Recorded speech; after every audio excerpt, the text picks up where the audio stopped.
الحمد لله وكفى وسلام على عباده الذين اصطفى أما بعد فأعوذ بالله من الشيطان الرجيم بسم الله الرحمن الرحيم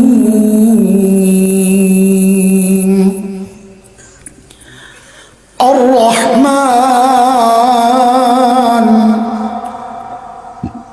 علم القرآن خلق الإنسان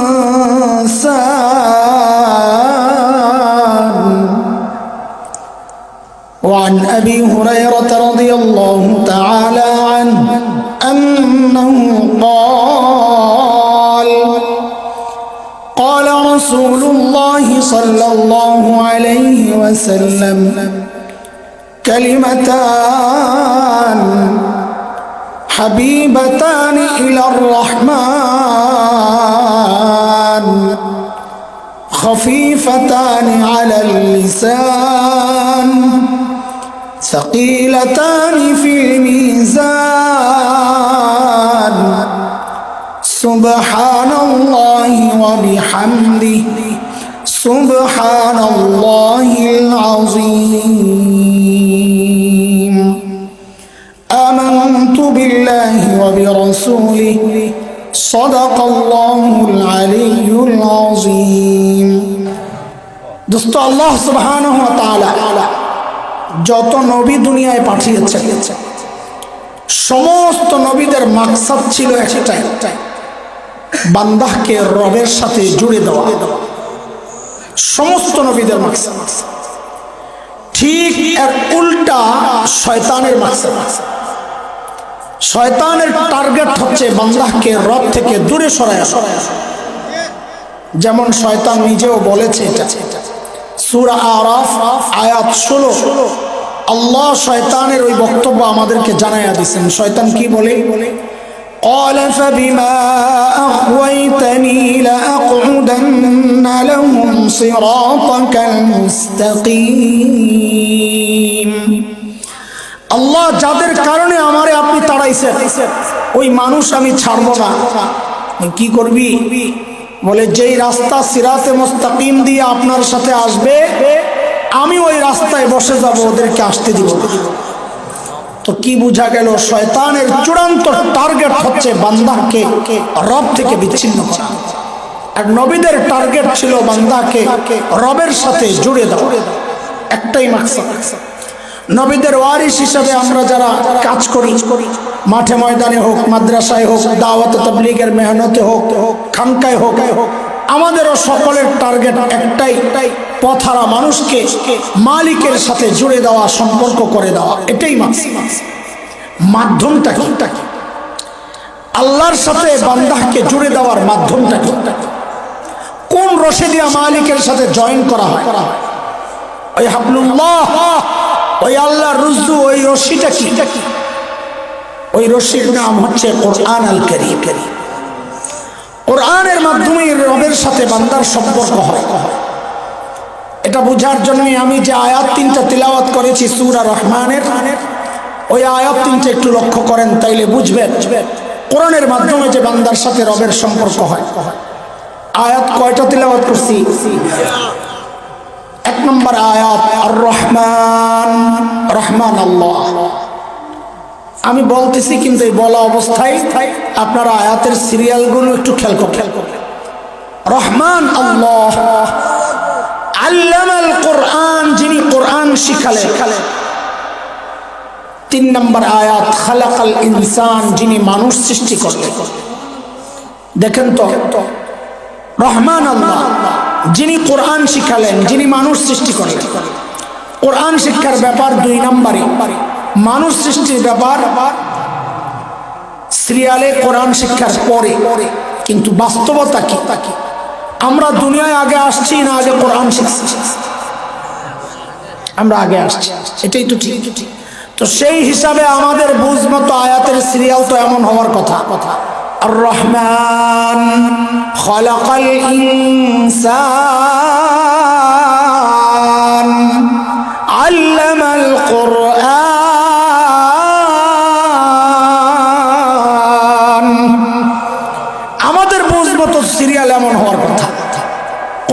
শিক্ষার ব্যাপার পরে, মানুষ সৃষ্টির ব্যাপার, তো আল্লাহ কোরআন শিক্ষার ব্যাপার আগে কেন আনলেন? মুফাসসিরিনে কেরামের অনেক জবাব দিয়েছে। দুইটা জবাব আমি শোনাই, যেহেতু সময় আমাদের অনেক হয়েছে, অনেক রাত হয়েছে। একটা জবাব হচ্ছে আল্লাহ বুঝাইয়া দিচ্ছেন, বান্দা আমি তোমাকেই আগে বানাইছি, কোরআন পরেই শিখাইছি, কিন্তু বান্দারে তুমি মানুষকে আমি পরে কেন নিলাম, কোরআন শিক্ষার ব্যাপার আগে কেন আনলাম? তো আল্লাহ বলেন, তুমি যদি আগে কোরআনের শিক্ষায় শিক্ষিত হও তাইলে তুমি মানুষ, নাইলে দেখতে মানুষ, আসলে মানুষ। প্রমাণ একটা উদাহরণ দিলে বুঝবেন। তাসলিমা নাসরিন ছিল এক বেটি, মনে আছে নি? এইটা ভুলা যায় না, তাই না? খুব মহব্বতের না, ঘৃণা ওর প্রতি ঘৃণা। এই ঘৃণা কিসের জন্য? ব্যক্তিগত না, আল্লাহ আল্লাহ রসুলের জন্য। এই ঘৃণা প্রকাশের একটা পদ্ধতি আছে, বলবো। একটা প্লাস্টিকের ব্যাগ বাড়ির দূরের এক গাছের মধ্যে ঝুলিয়ে রাখবেন, যত স্যান্ডেল ছিঁড়ে যাবে ওগুলা নিয়ে ওটার মধ্যে জমাইবেন, ফালাইবেন না। এই নিয়তে যে তাসলিমা সহ যত আল্লাহ আল্লাহ রসুলের দুশ্মন পামু এই সিরাজ জুতা দিয়ে অগরে পিটা পারেন আর না পারেন, এই জমানোর কারণে আল্লাহর রসুলের মহব্বত প্রকাশ করার কারণে কসম আল্লাহ সব আপনার আমল নামায় উঠবে ইনশাআল্লাহ, এটা আমার বিশ্বাস। তো তাসলিমা তার এক বইয়ের মধ্যে লিখেছিল, এই পেট আমার পেটের মধ্যে আমি যেখান থেকে খুশি সেখান থেকে বাচ্চা নিই। আপনারা তো নাউজুবিল্লাহ কন, আমি তো বেটির ধন্যবাদ জানাই। সে এই কথাটা বলার কারণে আল্লাহর কালামের সিরিয়াল বুঝে আসছে। তাসলিমা এই কথা বলে প্রমাণ দিয়েছে যে আল্লাহর কথাই ঠিক। আমি যেহেতু কোরআনী শিক্ষায় শিক্ষিত না, এই জন্য আমার মুখ দিয়া মানুষের কথা বের হয় না। কেন? যেখান থেকে খুশি সেখান থেকে পেটের মধ্যে বাচ্চা নেওয়া, এটা তো মানুষের চরিত্র না, এটা তো কুত্তার চরিত্র। তাসলিমা বুঝাইয়া দিছে আল্লাহর কথাই ঠিক। আমি যেহেতু কোরআন শিখি নাই, কোরআনী শিক্ষায় শিক্ষিত না, এই জন্য আমি দেখতে মানুষ, আসলে মানুষ না, আমি একটা কুত্তি, মিসেস কুত্তি বেগম। এটা এক ব্যাখ্যা। দ্বিতীয় ব্যাখ্যা, কেন আল্লাহ সিরিয়ালকে আকপিস করলেন? আয়াতগুলোকে উপর থেকে নিচের দিকে সাজান। উপরে আর রহমান, মাঝখানে আল্লামাল কোরআন,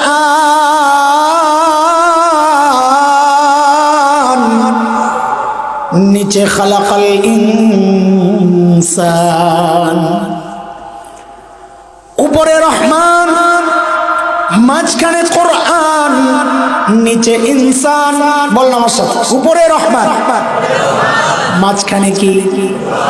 কোরআন, নিচে উপরে রহমান, নিচে মানুষ, মাঝখানে কি? আল্লাহ বুঝাইয়া দিচ্ছেন, বান্দারে আমি রহমান উপরে, তুমি মানুষ নিচে। আমি রহমানের রহমান যদি তুমি মানুষ পর্যন্ত আনতে চাও, আমি রহমানের সাথে যদি তুমি সম্পর্ক জুড়তে চাও, তো দুনিয়ার কোন তন্ত্রে মন্ত্রে কাজ হবে না, ইজমে কাজ হবে না।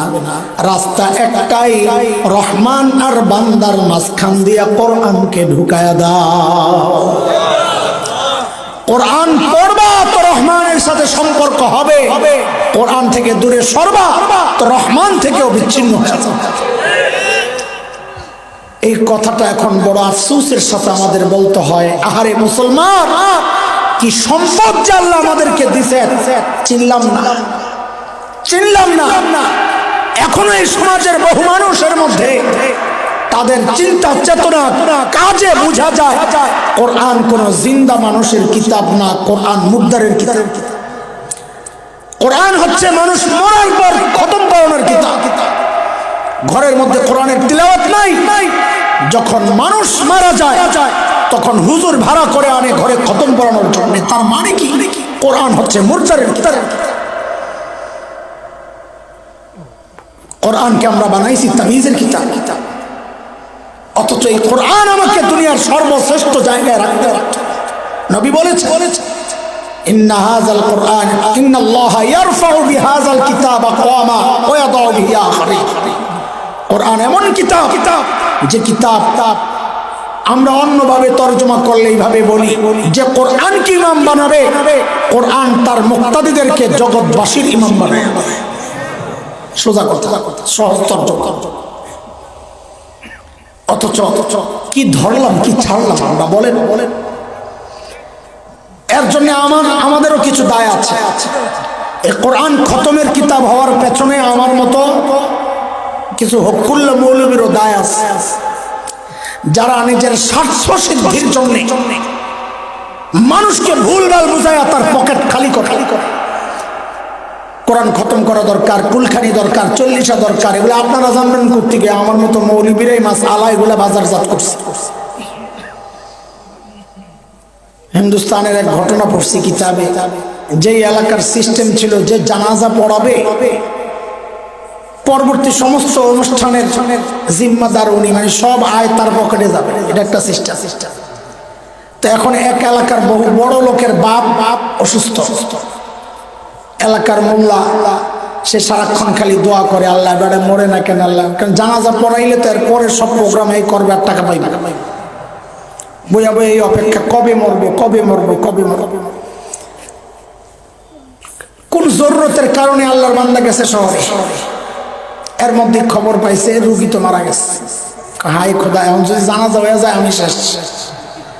দৌড়ে আইছে এলাকায়, দেখে জানাজা হয়ে গেছে। এখন তো সারা কত দিনের তার এই পরিকল্পনার দোয়া সব ভেস্তে গেল।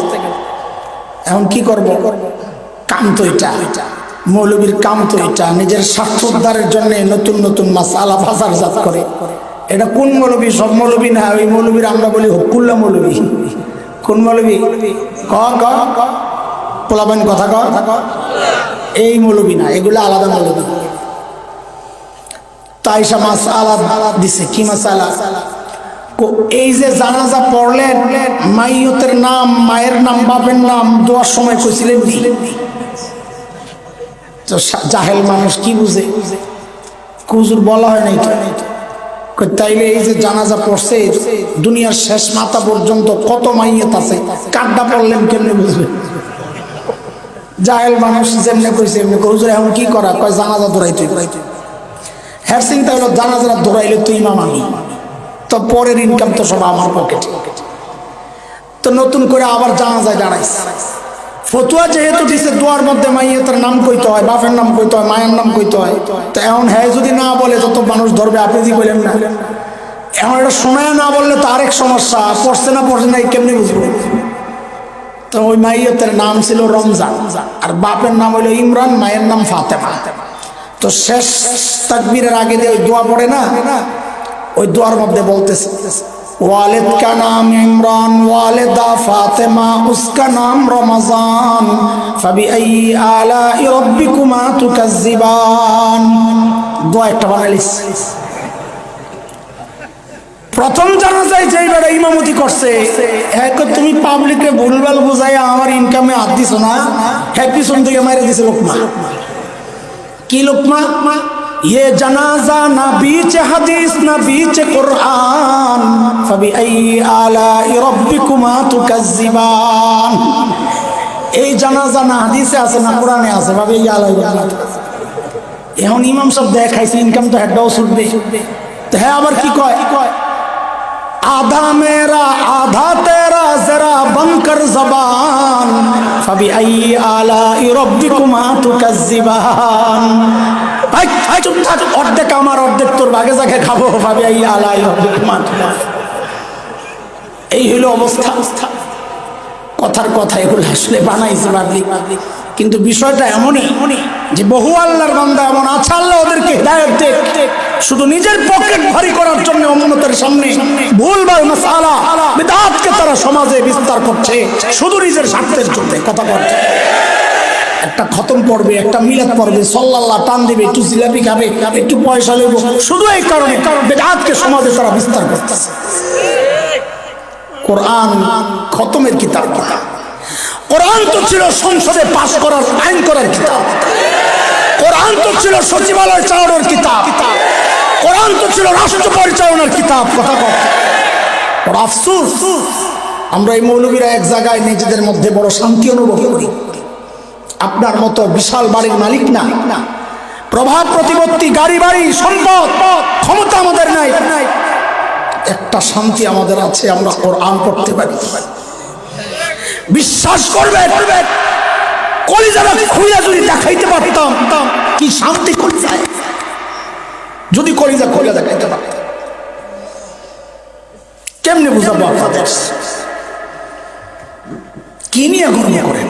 হ্যাঁ, কি নিয়ে গর্ব আপনাদের? আমাদের গর্ব অন্য গর্ব। আমার বাবা গর্ব করতে পারতেন। আমি তো বলি, আমার বাবাকে যদি আল্লাহ জিজ্ঞেস করে পরিবারকে কি অবস্থায় রেখে আসছো, তা আমার বাবা তো বলতে পারবেন আমার সন্তানকে সেজদায় রেখে আসছি। আমার বাবা যখন দুনিয়া থেকে বিদায় নেয়, আমি তারাবি পড়াবো মসজিদে, 10 রাকাত শেষ, আমার সিরিয়াল আসছে, এর মধ্যেই পিছন থেকে চিল্লানি আসছে, বড় হুজুর আর নাই। আমার বাবাকে এলাকায় সবাই বড় হুজুর বলতে, বড় হুজুর আর নাই, চিৎকার পারতেছে সবাই পিছন থেকে, দোকানদাররা। ওই অবস্থায় আমার বাবা দুনিয়া থেকে বিদায় গেছে। আমাদের যে হাল আছে বর্তমান, আল্লাহ যদি কোনো আমাদের উপর নারাজ হইয়া কোনো অন্য সিদ্ধান্ত না নেন, আর আমি যদি আমার সন্তানের আগে মারা যাই, তো আলহামদুলিল্লাহ, এটাও হৃদয়ের এক প্রশান্তি যে আমি যেমন আমার বাবার জানাজা পড়ছি, আমার সন্তানও আমার জানাজা পড়াবে। কি পাইছেন জীবনে? আমার মসজিদে এক আল্লাহর বান্দা মারা গেছে, ধনী মানুষ, আমি ধনী এলাকার ইমাম সাহেব, বড় মানুষ মারা গেছে, ছেলে আমেরিকা থাকে, ডক্টর। তো বাবার ইন্তেকালের পর লাশ ছিল হসপিটালে কয়েকদিন, ছেলে আসবে, এরপরে জানাজা হবে। তো ছেলে আসছে, জানাজা রেডি, আমি নামাজ পড়াবো, এর মধ্যেই ছেলে খুব হাউমাউ করে কাঁদতেছে। আপনজনরা অবাক, এতক্ষণ কান্দে নাই, আর কান্নার কথাও না। ডক্টর সব হয়েছে না, দিল একটু শক্ত হয়েছে, আস্তে আস্তে লেখাপড়া করতে করতে, বিদেশ থাকতে থাকতে বাবার প্রতি যে টান, এটা আস্তে আস্তে কমছে। কান্নার তো কথা না, আর কান্দেও নাই এতক্ষণ, এখন কেন কাঁদছে? তো আমি তাকে কাছে ডাক দিয়া, ভাই আমারও তো বাবা নাই, মাও নাই, আপনার বাবা চলে গেছেন, আপনিও যাবেন, আমিও যাব, সান্ত্বনা দিচ্ছি। সে আমাকে কানে কানে বলে, হুজুর বাবা চলে গেছেন, ওই জন্যে কাঁদছি না। তো কি জন্যে কাঁদতেছেন? বলে, বাবা আমাকে ডক্টর বানাইছে, আমি একজন পিএইচডি করা এত কিছু পড়লাম, কিন্তু এখন আমার কলিজা ফেটে যাচ্ছে। বলে, কেন? বলে, বাবার লাশ সামনে কি পড়বো কিচ্ছু জানি না। কি নিয়ে গর্ব করেন আপনারা? কি নিয়ে গর্ব করেন? কোরআন পড়তে পারেন না তো কি নিয়ে গর্ব করেন? বলেন মুসলমান, দুনিয়ার সব অর্জন করছেন, কোরআন নাই তো কিচ্ছু নাই। আপনার মতো বুড়া কপাল কেউ নাই, এমন শ্রেষ্ঠ কিতাব পায়া আপনি মূল্য দিতে পারেন নাই। আমার কোরআন চিনেন আপনি? এই কোরআন পড়লেও সওয়াব, দেখলেও সওয়াব, ধরলেও সওয়াব, পড়াইলেও সওয়াব, পড়ানে সহযোগিতা করলেও সওয়াব, মহব্বত করলেও সওয়াব, শুনলেও সওয়াব, শোনাইলেও সওয়াব, মানলেও সওয়াব, দিলের মধ্যে লালন করলে, পোষণ করলে, হ্যাঁ বহন করলে সওয়াব আর সওয়াব, সওয়াব আর সওয়াব, অক্ষরে অক্ষরে নেকি, অক্ষরে অক্ষরে নেকি। যান, পারলে মাদ্রাসায় যায় ভর্তি হন, না পারেন সন্তানকে করান, না পারেন মাদ্রাসা ওয়ালাদের পেছনে লেগে থাকে। আমাদের ফিদায়ে মিল্লাত হযরত আসআদ মাদানী নওয়ারাল্লাহু মারকাদা একটা ঘটনা শোনাইছেন। হিন্দুস্তানের বহু এলাকা এমন আছে মুসলিম জনপদ, কিন্তু না মসজিদ আছে না মাদ্রাসা আছে, মানুষ দিন জানেই না। একটা উদাহরণ শোনাই আপনাদের। আমরা গেছি তাবলিগের জামাতিয়া উত্তরপ্রদেশ, একেবারে শেষ দেশ, এমন এলাকায় গেছি যায় দেখি মসজিদ মাদ্রাসা কিচ্ছু নাই, মানুষগুলা নামে মুসলমান, কিচ্ছু যে জানে না, এটা কতটা লেভেল না জানা। একটা উদাহরণ শোনেন। একজনকে ধরছি, ও ভাই নবী को जानते हो? नबी जानते हो? জিজ্ঞেস করছি, ভাই তুমি নবী চিনো? हाँ जानता हूँ, जानी तो, सुनी तो जिज्ञेस करलाम उसका नाम क्या है भाई, नबी का नाम क्या है? तो बोले नबी का नाम खुदा है। মুসলমান নবীর নাম পর্যন্ত জানে না, এমন অবস্থা। এমন এলাকাও আছে হিন্দুস্তান। তাছাড়া মাদানী নম্বর আল্লাহ মারকাদা ঘটনা শোনাইছেন নিজে যে এক এলাকায় এমন একজন মানুষ মারা গেছে, তাকে কেমনে গোসল করাবে, কেমনে কাফন পরাবে, কেমনে দাফন করবে, কেমনে জানাজা, কিচ্ছু জানে না। তো সিদ্ধান্ত হইল ভাই মহাসড়কের পাশে যাইয়া বসে থাকো, দেখো কেউ যায় কিনা এরকম যে জানে, তাকে নিয়ে আসো। তো লোক যাইয়া বসে রয়েছে সকাল থেকে। অনেক সময় পর দেখে এক লোক দিনই সুরতে আলেম না, দিনের সুরত ওয়ালা ওই দিক দিয়া যাচ্ছে। সে যাচ্ছিল তার জায়গা জমির কাগজ ঠিক করার জন্য ভূমি অফিসে, পকেটে কাগজ। তো তার কাছে এই জরুরতের কথা বলার পর সে রাজি হইল, ঠিক আছে আমি সব করে দেবো, চলো চলো। আইসা ওই লোককে দাফন টাফন সব করে, জানাজা পড়ে দাফন করে যখন তিনি চলে গেছে, কিছু দূর যাওয়ার পর পকেটের দিকে তাকায়া দেখে তার কাগজগুলো নাই, জরুরি কাগজ, জমির কাগজ। তো খুঁজতে খুঁজতে যেই রাস্তায় গেছে, খুঁজতে খুঁজতে আবার ওই রাস্তায় পেছনে পেছনে আসছে, কোথাও নাই। এখন গ্রামবাসীও খুঁজতেছে, তারা উপকার করছে, উপকারের দায় দিচ্ছে, তারাও খুঁজতেছে, কোথাও নাই। শেষ একটা সম্ভাবনা বলে, ভাই কবরে তো আমি নামছিলাম, উপর হয়ে যে সব ঠিকঠাক করছি না, আবার পকেট থেকে কবরই বেড়ে গেল, একটু খোলার অনুমতি দিলে খুলে দেখি। বলে আপনি তো দিছেন, খোলেন, আবার করে দিয়ে, ঠিক আছে। তো কাগজ খোঁজার জন্য যেই না কবরটা খালি খুলেছে, অমনি কবরের ভেতর থেকে এমন সুঘ্রাণ বের হয়েছে যে সামনে যারা ছিল সবাই একদম অবাক হয়ে গেছে, এটা কি? পুরা কবরটা ফুলে ফুলে ভরা। আর ওই কাগজগুলো যেন সযত্নে একজন কেউ মাইয়তের মাথার কাছে সুন্দর করে ভাঁজ করে রেখে দিচ্ছে। লোকটা অবাক হয়ে গেল, এটা কি? এই লোক কি আমল করতো তোমরা বলো তো? নিশ্চয়ই এমন কোন আমল তার আছে যে আমলের কারণে আজকে তাকে মৃত্যুর সাথে, কবর দেওয়ার সাথে সাথে তার কবরটা জান্নাতের টুকরা হয়ে গেছে। কি আমল তার? বলে আরে সে আমল জানি না, করবে মূর্খ না, কিছু আমল তো আছে, না আমরা দেখি নাই, জানি না, আমরা কিছু জানি না। বলে আরো খবর নেওয়া দরকার, কারণ তার ভিতরে কৌতূহল যে সে কি আমল করতো, এটা আমার জানা দরকার, আমি ওই আমল করব। তার কে আছে? বলে তার এক মেয়ে আছে। বলে তার কাছে নিয়ে চলো। মেয়েকে যায় জিজ্ঞেস করে, আরে মা তোর বাবা এমন কি আমল করতো বলতো, যার কারণে তার কবর এই অবস্থা? মেয়েরও একই কথা, বাবা কিছু জানতেনই না, আমল করবে কি না, কিছু একটা আছে মনে করে দেখো। মেয়ে অনেক পর বলে, হ্যাঁ একটা কাজ বাবা করতেন, কিন্তু এটা কি আমি বুঝি না। বলে কি? তুই যে একটা বইয়ের দিকে ইশারা করছো, ওই যে বইটা মানে কিতাব, কোরআন। সে তো আর কোরআন বুঝে না। ওইটা বাবা প্রতিদিন নামাইতে, গিলাবদ্ধ কোরআন, এটা প্রতিদিন বাবা নামাইতে, পড়তে পারতেন না। তো কি করতে কোরআনটারে, এটা বইটা তার ভাষা, এটাকে খুলতেন প্রতিদিন, কোরআনটাকে প্রতিদিন খুলতেন, পড়তে পারতেন। খুইলা কি করতে? খুইলা ওই লাইনের মধ্যে নিজের আঙ্গুলটা রাখতেন, রাইখা এইভাবে আগাইতেন আর বলতেন, ইয়ে ভি মেরে রব কে কালাম হ্যায়, ইয়ে ভি সচ্চাই, ইয়ে ভি মেরে রব কে কালাম, ইয়ে ভি সচ্চাই। এটাও আমার রবের কালাম, এটাও সত্য, এটাও আমার রবের কালাম, এটাও সত্য। আর সারাদিন খালি এটা কইরা আবার কোরআনটা বন্ধ করে আবার রেখে দিতেন। প্রত্যেক দিন খালি এই কাজটাই করতেন, ইয়ে ভি মেরে রব কে কালাম হ্যায়, ইয়ে ভি সচ্চাই।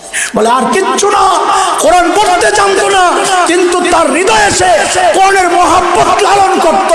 এর ফলাফল হচ্ছে আল্লাহ তাআলা তাকে কবরে রাখার সাথে সাথে তার কবরটাকে আল্লাহ জান্নাতের টুকরা বানায়। মুসলমান কি ধরলা, কি ধরলা, কি চাকলা। সন্তানকে সব শিখাইলা, কোরআনের ব্যাপারে আসলে আর আমরা কিচ্ছু বুঝতে চাই না। কিভাবে সম্ভব আপনি কোরআন পড়তে পারেন? কিভাবে সম্ভব আপনার ঘরে একদিনও তিলাওয়াত হয় না? কিভাবে থাকেন ওই ঘরে? কিভাবে থাকেন ওই ঘরে যে ঘরে তিলাওয়াত হয় না? কিভাবে আপনার কলিজায় মানায়? বলে আল্লাহর কালাম ঘরে তিলাওয়াত হবে না, ওই ঘরে ঘুমান কেমনে? কেমনে ঘুমান ওই ঘরে? জিজ্ঞেস করি, যেই ঘরে তিলাওয়াত হয় কেমনে? কারণ আপনার হৃদয়ে আপনি কোরআনকে জায়গা দিতে পারেন নাই। আপনার কাছে তো কোরআন মুর্দারের কিতাব, আপনার মরার পর কোরআন তিলাওয়াত হবে। একটা কথা কসম করে বলে যায়, যেই মানুষ সারা জিন্দেগি সুদ খাইছে, ঘুষ খাইছে, আল্লাহ যদি মাফ না করে সারা দুনিয়ার মৌলবী একখানে হইয়া খতম করলেও তাকে জান্নাতে পাঠাইতে পারবে না। আল্লাহ যদি মাফ না করে, এত সোজা না? কি এক কিতাব! এমন বন্ধু কই পাইবেন যে বন্ধু আপনাকে কবরেও ছাড়বে না, পাশে থাকবে। হায় হায়, আমাদের বড়রা বলেন কোরআন মানুষকে আযাব প্রুফ বানায় দেয়, বুলেট প্রুফ, বুলেট ঢুকে না। কোরআন মানুষকে আযাব প্রুফ বানায় দেয়, কবরে রাখবে, আযাব আসতে চাইবে, কোরআন বলবে সাবধান, এদিকে আসা যাবে না। এই কিতাব তুমি ছেড়ে দিলা, হাসরের মাঠে কোরআন যুবক, সুন্দর যুবকের সূরতে আল্লাহর সামনে দাঁড়ায় যাবে। আল্লাহ আমার জন্য রাতের ঘুম হারাম করেছে, আল্লাহ আমি তার জন্য জান্নাত চাই। আল্লাহ সুপারিশ কবুল করবেন। নবী বলেছেন ইয়াশফাআন, কোরআন এবং রোজা আল্লাহর কাছে সুপারিশ করবে, আল্লাহ তাদের সুপারিশকে কবুল কইরা যা চায় আল্লাহ মঞ্জুর করবে। ও মুসলমান, কি ধরলেন, কি ছাড়লেন বলেন? আল্লাহর সাথে সম্পর্ক জুড়তে চান? আরে ভাই চান আল্লাহর সাথে সম্পর্ক জুড়তে, তো মাধ্যম কি খাজা বাবা? হ্যাঁ, কি মনে হয় আপনাদের? মাধ্যম কি আপনার নেতা? হ্যাঁ, মাধ্যম একমাত্র কোরআন। কোরআন ধরবেন তো মালিকের সাথে সম্পর্ক হবে, কোরআন ছাড়বেন তো মালিক থেকে বিচ্ছিন্ন হবে। প্রতিজ্ঞা করি ইনশাআল্লাহ কোরআন শিখবো, ইনশাআল্লাহ, ইনশাআল্লাহ বলেন ইনশাআল্লাহ। সবাই শুদ্ধ কোরআন শিখবো ইনশাআল্লাহ, ইনশাআল্লাহ। আরে এই সুযোগ কই পাইবেন? বাংলাদেশে লাখো হাফেজ, লাখো আলেম আছে যারা কোরআন শুদ্ধ করে পড়াইতে আপনাকে প্রস্তুত। এই সুযোগ দুনিয়ার কই পাইবেন? কোথাও পাইবেন? খবর লয়া দেখেন, দুনিয়ার কোথাও পাইবেন না। অলিতে গলিতে শুদ্ধ পড়ানেওয়ালা না, শুদ্ধ পড়ানেওয়ালা অলিতে গলিতে পাওয়া যায়। বাংলাদেশের মতো এই পরিবেশ দুনিয়ার কোথাও আপনি পাইবেন। আলহামদুলিল্লাহ কোন চিল্লাই আলহামদুলিল্লাহ। কিন্তু এই নিয়ামতের কদর না করলে কিন্তু এটা গজব আসবে। আল্লাহ আমাদেরকে মাফ করে। মুহতারাম হাজরিন, আল্লাহর সাথে সম্পর্ক হয় কি দিয়া? বলেন না, সম্পর্ক নষ্ট হয় আবার কিছু আমল দিয়া। সম্পর্ক নষ্ট হয় কিছু আমল দিয়া। কি? সগীরা গুনাহ, কবিরা গুনাহ, বিদআত, শিরক, রুসুম রেওয়াজ, নিজের উপর অতিরিক্ত আত্মবিশ্বাস, অন্তরের যে রোগ, এগুলা দিয়ে আল্লাহর সাথে সম্পর্ক নষ্ট হয়। এই সব বিষয়ে আলোচনা আমি আজকে করছি না, আমি শুধু একটা বিষয় নিয়ে একটু কথা বলি। একটা হাদিস পড়ছি ওই কারণে, সেটা হচ্ছে আল্লাহ সম্পর্কে অজ্ঞতা, আল্লাহ সম্পর্কে না জানা, এটাও একটা বড় কারণ আল্লাহর সাথে সম্পর্ক নষ্ট হওয়া। এটাও আমাদের বড় একটা আক্ষেপ। এই মজলিসে এমন বহু মানুষ পাওয়া যাবে যাদেরকে যদি জিজ্ঞেস করা হয় বর্তমানে দুনিয়ার শ্রেষ্ঠ 10টা ক্রিকেট দলের নাম কও, সে পট করে বলে দিবে। এমন এক্সপার্টও আছে, যদি জিজ্ঞেস করা হয় ওই 10টা ক্রিকেট দলের 10 জন করে বর্তমান খেলোয়াড়ের নাম বলো, সে পট করে বলে দিবে। এমন এক্সপার্টও আছে যে পেছনের 10 বছর আগের 10 জন করে খেলোয়াড়ের নাম বলো, সে তাও বলে দিবে। এমন এক্সপার্টও আছে যদি বলা হয় পাইপলাইনে কারা আছে, মানে আগামী 10 বছর পরে কারা খেলবে, ভবিষ্যৎ কারা, সে তাদের নামও বলে দিবে। কিন্তু পোড়া কপাল ওই মুসলমানকে যদি জিজ্ঞেস করা হয় তুই রবের 10টা নাম করতে পারবে? বলেন আপনারা, এই কথা কি ঠিক? এই কথা কি ঠিক? আমার এই কথা সত্য না মিথ্যা? তো বলেন এটা কত বড় গাদ্দার, কত বড় গাদ্দার, যেই মালিকের রহমতের মধ্যে, নিয়ামতের মধ্যে সারাক্ষণ ডুবে আছে, ওই মালিককে সে চেনে না। অথচ যাকে ভালোবাসে তার 14 গোষ্ঠীর খবর লয়, তার ফেভারিট কালারের খবর লয়, তার পছন্দের খবর লয়, তার ফেভারিট গায়ক গায়িকা নায়িকা সব খবর লয়, খেলোয়াড়ের খবর লয়। কিন্তু পোড়া কপাল যে মালিক এত নিয়ামত দিয়ে তারে বাঁচায় রাখছেন, ওই মালিকের খবর তার নেই। কত বড় জালিম, চিন্তা করছে। আপনি হয়তো আমার কথা শুনে আল্লাহর 99টা নাম মুখস্থ করা শুরু করছেন। শুধু তাই না, শুধু মুখস্থ করলে হবে না, হবে তাও আগাম। আমার একটা আমল আছে, আল্লাহর 99 নাম শোনাইতে পারলে আমি 200 টাকা হাদিয়া দিই, যেই বাচ্চাই পড়ায়। আসেনি তো দু একটা? হ্যাঁ, নগদে পাওয়া যাইতে কিছু। অনেক মাদ্রাসায় গেলে বাচ্চারা শোনায় আল্লাহর 99 নাম মুখস্থ। এটা আমার বরাদ্দ, এটা আমার হাইসিয়ত অনুযায়ী 200 টাকা। আসলে এটা তাকে উৎসাহিত করা, যে বাচ্চাই পড়ো 200 টাকা হাদিয়া। বাচ্চাদেরকে আল্লাহর 99 নাম মুখস্থ করাবে, এটা খুব কঠিন না। এখন ছোট বয়সে করায় ফেলার, বড় হইতে আর কষ্ট লাগবে না ইনশাআল্লাহ। কি আসেনি দুজন কি বলে? আচ্ছা থাকলে যোগাযোগ করতাম, দিয়ে দেবো ইনশাআল্লাহ। এটা যেটা আমার ওয়াদা, এটা আমার আমল। আমিও এই উসিলা যদি আল্লাহ আমারে ছাড়ে, যে আমার নামের মহব্বতের কারণে তুই খরচ করছিস, যা তোরা আমি মাফ করে দিলাম। একটা উসিলা তো লাগবে না, উসিলা একটা খুঁজতেছি আর কি। এইভাবে চেনা না, চেনার কিছু আলাদা ধরন আছে। যেমন আমি মালিক বলতেছি, মালিক চিনেন আপনারা?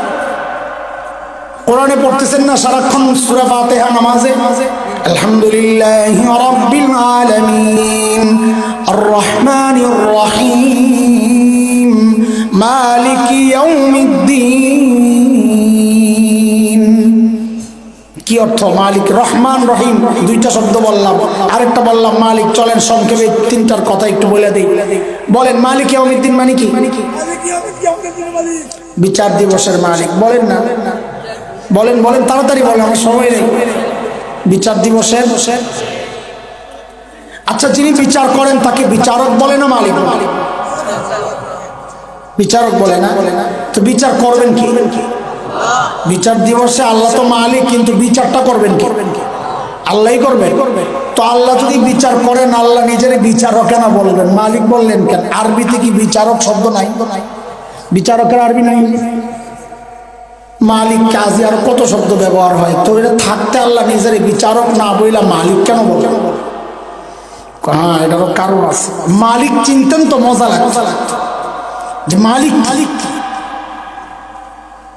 আদালতে যিনি বিচার করেন তাকে বলে বিচারক। আচ্ছা বলেন তো, আমাদের আদালতগুলোতে যারা বিচার করে সংবিধান অনুযায়ী বিচার করে না মন মতো? মন করে বিচার করে, ঠিকই কইছে, ঠিক আছে। সংবিধান অনুযায়ী না মন মতো? ওনারটা শুনেন না। আলহামদুলিল্লাহ আফানি মিম্মান তালাকা বিহি ওয়া ফাদ্দালানি আলা কাসীরিন মিম্মান খালাকা তাফদীলা। আমিন আমিন। জি জি, ঠিক আছে। আল্লাহ কি নিয়ামত আপনার কাছে, এক নিয়ামত থেকে সে বঞ্চিত। হাসার কিছু নাই, আফসোস করা দরকার, আল্লাহ শুকরিয়া আদায় করা দরকার। তো বিচার করবেন, বিচার যিনি করেন নিজ মন মতো করেন না সংবিধান অনুযায়ী? বলেন আপনারা। সংবিধান অনুযায়ী মন মতো বিচার করলে চাকরি থাকবে? থাকবে। এই যে টুপিটার মালিক আমি, আচ্ছা বলেন তো এই টুপিটা আমি ফেলে দিলে কারো কিছু বলার আছে? কাউকে দিয়ে দিলে কারো কিছু বলার আছে? 10 টাকায় বিক্রি করে দিলে কারো কিছু বলার আছে? কেন নাই? আমি মালিক। কেন? মালিক কারো কাছে জবাবদিহি করতে বাধ্য না, সে যা ইচ্ছে তাই করে, তাই না? আল্লাহ বলেন বান্দারে আমি বিচার দিবসের মালিক। যদি বিচারক বলতাম তো তুই আটকায় যেতে পারতি। কেন? কারণ আমি যদি বিচারক হইতাম আমি নিয়ম অনুযায়ী বিচার করতাম। নিয়ম কি? নামাজ পড়স নাই বলতাম যা তুই জাহান্নামে যা, রোজা রাখস নাই বলতাম যা জাহান্নামে যা। কিন্তু না, আমি আজকে বিচারক না, আমি মালিক। মানে কি? বলে সারা জিন্দেগি এক ওয়াক্ত নামাজ পড়স নাই, ঈমানটা নিয়ে আমার কাছে আসছস। আমি যেহেতু মালিক, আমি চাইলে জিন্দেগির সব গুনাহ মাফ কইরা তোরে জান্নাত দিয়ে দেব। বলে কেন দিবেন? আমি মালিক, আমার যা ইচ্ছা আমি তাই করব। এইভাবে চিন্তা হবে আল্লাহকে। দোস্ত, রহমান রহিম একটা শব্দ, এটা অর্থ কি বলেন তো? রহমান রহিমের দয়ালু, পরম দয়ালু, অতি দয়ালু, একটা কিছু তো কইবেন না? এইভাবে চিন্তা হবে না, আমি যেভাবে বলি ওইভাবে চিনবেন, তো মজা লাগবে। মালিকের সাথে সম্পর্ক আরো নিগুড়, গাঢ়, শক্ত। বলে কিভাবে চিনবো? তো আমার সাথে হুজুরদের দিকে তাকায় না, এমন যে তর্জমা করো না, পাবলিক তর্জমা, আলেমদের তর্জমা না। আমি পাবলিক মানুষ, পাবলিকের মতো পাবলিককে বুঝাই। রহমান রহিম আসছে শব্দ রহমত থেকে। হুজুররা ভুল ধরেন না, রহমান পাবলিক রহমান বুঝবেন, আর রহমত বুঝে। রহমত থেকে আসছে। রহমত মানি আমার সাথে সাথে বলেন, কাজ কম মজুরি বেশি। বলেন বলেন বলেন বলেন, কাজ কম কাজ কম। তো রহমান রহিম কাকে বলবে?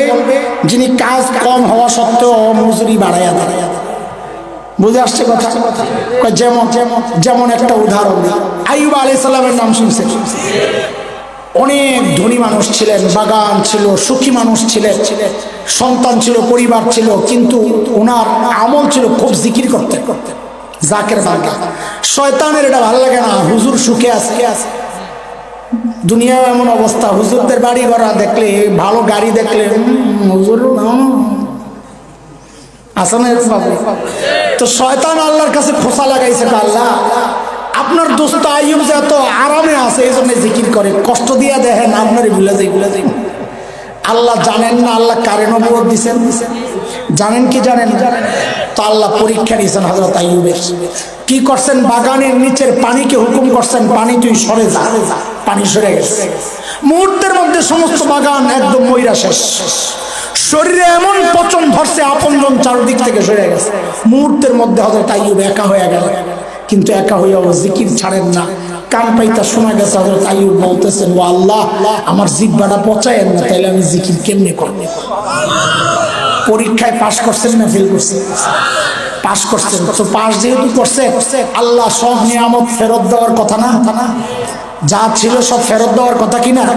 আল্লাহ ফেরত দিচ্ছেন, কিন্তু দেওয়ার সময় এই বিষয়টাকে কোরআনে আল্লাহ কিভাবে বর্ণনা দিচ্ছেন? আল্লাহ বলে, وَوَهَبْنَا لَهُ أَهْلَهُ وَمِثْلَهُم مَّعَهُمْ رَحْمَةً مِنَّا। আমি আইয়ুবকে আগে যা ছিল সব দিছি, সাথে ডাবল দিছি। কি দিছি? কি দিছি? বলেন কি দিছি? ডাবল কেন দিলেন? তা আল্লাহ সাথে সাথে জবাব দিচ্ছেন, রহমাতাম মিন্না, এটা আমার রহমত। রহমত মানি হচ্ছে যে যতটুকু পাওনা তার চেয়ে বাড়ায়া বাড়ায়া। চলেন আরেকটা হাদিস পড়ছি, বুখারীর শেষ হাদিস। নবী বলেন, কালিমাতান, দুইটা কথা। বলেন কয়টা? এটা বেশি না কম? বেশি না কম? মাত্র দুইটা। বলেন মাত্র। হাবিবাতান ইলার রহমান, রহমানের খুব পছন্দ। আলেমরা এবার কথা বললেন না, আমি পাবলিককে এটা পরীক্ষা দিই। কালিমাতান, মাত্র দুইটা কথা। কয়টা কথা? কার কাছে অনেক পছন্দ? আল্লাহ। এই যে পরীক্ষা ফেল করছে, আমি আল্লাহ বলছি, কার কাছে? কার কাছে? নবীও বলেছেন রহমান, আমিও বলেছি রহমান, আপনি আল্লাহ বলেন কেন? হুজুর আল্লাহর রহমান তো একই। একই হইলো, এখানে ভিন্ন কিছু আছে। বলে কি আছে? কয়টা পরে, এটারে বাদ দেন আপাতত, হাদিসের এই অংশটা বাদ দেন। আবার শোনে, কালিমাতান, দুইটা কথা। হাবিবাতান ইলার রহমান বাদ, খফিফাতান আলাল লিসান, উচ্চারণ করা সোজা, উচ্চারণ করা পুরা কথাটারে আমরা আমাদের ভাষায় সহজে বলি। কাজ কম করা সোজা। বলে কি বুঝলে? আগে পড়লাম কি? কাজ কম করা সোজা। বলেন কাজ কম। বলে কাজ কম করা সোজা, সওয়াব আবার কম পামনি। তো নবী বলেন না, সওয়াব কম পাবি না, সাকিলাতানি ফিল মিজান, পাল্লায় রাখলে তোর আমলের পাল্লা ভারী হয়ে যাবে। কেন? কাজ কম করা সোজা, কিন্তু আমল নামায় ভারী হবে কেন? তো নবী পেছনে জবাব দিয়ে আসছেন, হাবিবাতানি ইলার রহমান, যেহেতু রহমানের পছন্দ হয়ে গেছে, রহমানের কাজই এটা, তুই কাজ করবি কম, দিবেন বেশি। মালিককে এইভাবে চিন্তা হবে। খালি অর্থ বললে হবে না, এই ভিতরে ঢুকা, যত ভেতরে ঢুকবেন ততই মজা, ততই মহব্বত তৈরি হবে। তো চলেন কালিমা দুইটা পড়ি, আমার সাথে পড়েন, সুবহানাল্লাহি ওয়া বিহামদিহি, সুবহানাল্লাহিল আযীম। পড়েন। বেশি বেশি তাসবিহ পড়বেন, ঠিক আছে ইনশাআল্লাহ? পুরাটা না বললে খালি সুবহানাল্লাহ পড়বেন, ঠিক আছে ইনশাআল্লাহ? খালি সুবহানাল্লাহ। নবী বলেছেন, কেউ একবার সুবহানাল্লাহ পড়বে, আল্লাহ সাথে সাথে জান্নাতে একটা গাছ লাগায়। এইবার যারা পড়ছেন, এক গাছ একটা লাগছে। লাগছে আরেকটা লাগছে আরেকটা আর লেগে গেছে আরেকটা আরে কি শুরু করলো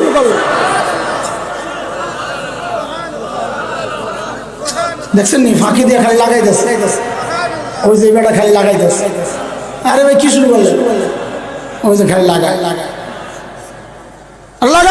আরে লাগাও না